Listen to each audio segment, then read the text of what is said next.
আমি ডক্টর খান্নাকে দিয়ে শুরু করব। ডক্টর খান্না, আপনার কাছে আমার সরাসরি প্রশ্ন, আপনার আজকের দিনে দাঁড়িয়ে কি মনে হচ্ছে? 9ই অগস্ট এই ঘটনা ঘটেছে, ভয়ঙ্কর ঘটনা, সমাজের সর্বস্তর থেকে প্রতিবাদের ঝড় উঠেছে।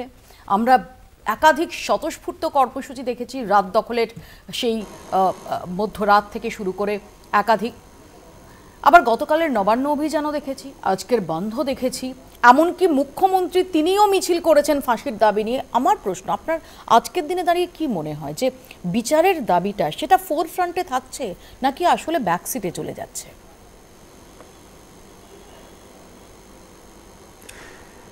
এই যে ঘটনাটা হলো খুবই দুঃখের বিষয়, কেন কি একটা ইয়াং ডাক্তার, একটা ইয়াং মেয়ে তার সঙ্গে হলো, এবং আমরা কিন্তু গর্ব করি যে কলকাতা কিংবা পশ্চিমবঙ্গে যতটা সম্মান, যতটা ইজ্জত একটা মহিলাকে দেয়া হয় পৃথিবীতে খুব কম জায়গা হয়। ইনফ্যাক্ট একটা ইন্টারন্যাশনাল মিটিংয়ে আমি কয়েক বছর আগে বলেছিলাম যে কলকাতা বোধহয় একমাত্র শহর যেখানে যদি একজন মহিলা একটা বাসে কিংবা ট্রামে ওঠেন, পাবলিক ট্রান্সপোর্ট, তো ছেলে দাঁড়িয়ে ওদেরকে জায়গা দিয়ে দেয়।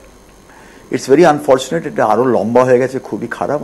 আমি নিশ্চিত জানি সবাই চেষ্টা করছে, সিবিআই করছে, সরকার যাই করছে, তত তাড়াতাড়ি সমাধান করা যায়, যত তাড়াতাড়ি দোষীদের এক দোষী হোক কিংবা একাধিক হোক সবাইকে ভালো করে শাস্তি করে, it should B a lesson two society that this things have never happen. এটা হলেই কিন্তু এর সমাধান হবে। তো যতক্ষণ না হয় এই ব্যাপারটা কিন্তু শান্তি হবে না।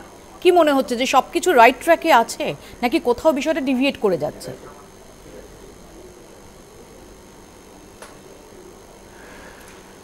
রাইট ট্র্যাকে আছে কিনা আমি কিন্তু বলতে পারবো না, কিন্তু একটা কথা পরিষ্কার বলি, সবাইকে বলি যে পৃথিবীতে the most stressful job in any profession, the most stressful job হচ্ছে ডাক্তার এবং পুলিশ।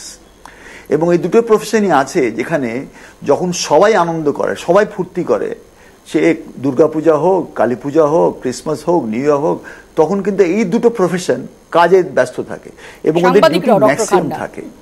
তো এই ব্যাপারটা যত তাড়াতাড়ি সমাধান করা যাবে সে ভালো। আমি জানি না সিবিআই কতদিন টাইম নেবে, সিবিআই এখন কেস দেখছে, but it has to be done that the earliest to bring back normalcy to the state.